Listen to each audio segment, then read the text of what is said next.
Hi hello, it's Wednesday evening.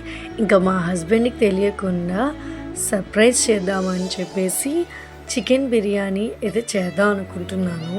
Chicken అయితే మా husband తెలియకుండా నేనే కొనేసి తెచ్చేసాను. అండ్ నార్మల్ రైస్తో బిర్యానీ చేసి చాలా రోజులైందండి, దగ్గర దగ్గర ఒక 6 మంత్స్ అయితే అయిపోయింది. అందుకని చెప్పి ఇంకా మా హస్బెండ్కి అయితే ఎప్పుడు బాస్మతి రైస్తో చేసి పెట్టాను, కానీ నార్మల్ రైస్ అనేది ఆఫ్టర్ వర్క్ జాయిన్ అయిన తర్వాత నాకైతే అవ్వట్లేదు. సో ఇంకా నేనైతే రెసిపీని చాలా సింపుల్గా చేసి చూపిస్తాను, ఫస్ట్ నుంచి లాస్ట్ వరకు చూసేయండి. సో బిర్యానీ అయితే మేము ఎక్కువగానే తింటాము, బట్ బయట కొని తినింది వేరు. మన ఫ్యామిలీ మెంబర్స్కి మన చేతితో ప్రేమగా వండి పెట్టి వాళ్ళు అది నచ్చిందని చెప్తే ఇంకా హ్యాపీగా ఉంటుంది కదండి. సో ప్రతి ఒక్క ఉమెన్కి కూడా అదే ఫీలింగ్ ఉంటుంది. సో ఇంకా నేనైతే చేద్దామని ఇలా ఫిక్స్ అయ్యాను. సో ముందుగానే మనం విడిగింజలు, గరం మసాలా ఇవి బాగా ఫ్రై చేసుకున్నాక ఆనియన్స్, టమాటోస్, పచ్చిమిర్చి కూడా డీప్ ఫ్రై అయ్యాక నేను 2 టేబుల్ స్పూన్స్ అయితే అల్లం వెల్లుల్లి పేస్ట్ తీసుకున్నాను.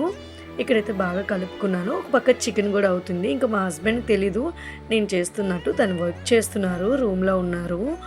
సో ఇంకా తనకి సడన్గా సర్ప్రైజ్ చేద్దాం అని చెప్పేసి అయితే ఇంకా నేను ఇలా ప్లాన్ అయితే చేశాను. మాకైతే ఒక గ్లాస్ రైస్ అయితే సరిపోతుంది 2 మెంబర్స్కి.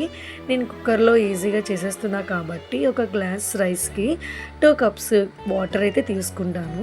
ముందుకు ఇలా మంచిగా రైస్ అయితే కడిగేసుకొని ఇందులో వేసుకొని బాగా మిక్స్ చేసుకున్నాక సేమ్ గ్లాస్తో 2 గ్లాస్ వాటర్ అయితే తీసుకున్నాను. సో ఈ వాటర్ని కూడా మంచిగా అందులో వేసేసి మిక్స్ చేసేసి దానికి తగ్గ మనకి సాల్ట్ సరిపోయింది లేదో వన్స్ చెక్ చేశాక మనం మూత పెట్టేస్తే సరిపోతుంది.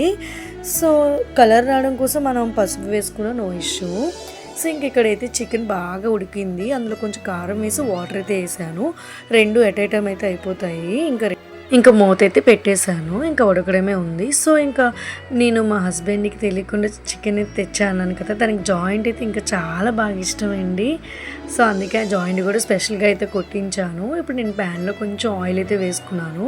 ముందుగానే నేను ఆ జాయింట్కి కొంచెం అల్లం వెల్లుల్లి పేస్ట్, కారం అండ్ లెమన్ అయితే యాడ్ చేసి కాసేపు అయితే మ్యారినేట్ చేశాను ఫ్రిడ్జ్లో పెట్టి.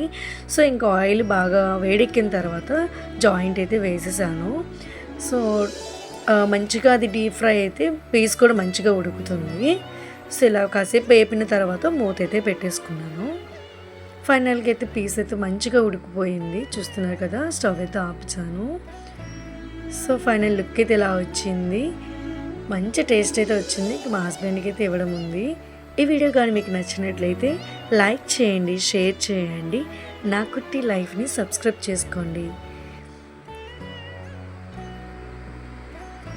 Bye bye.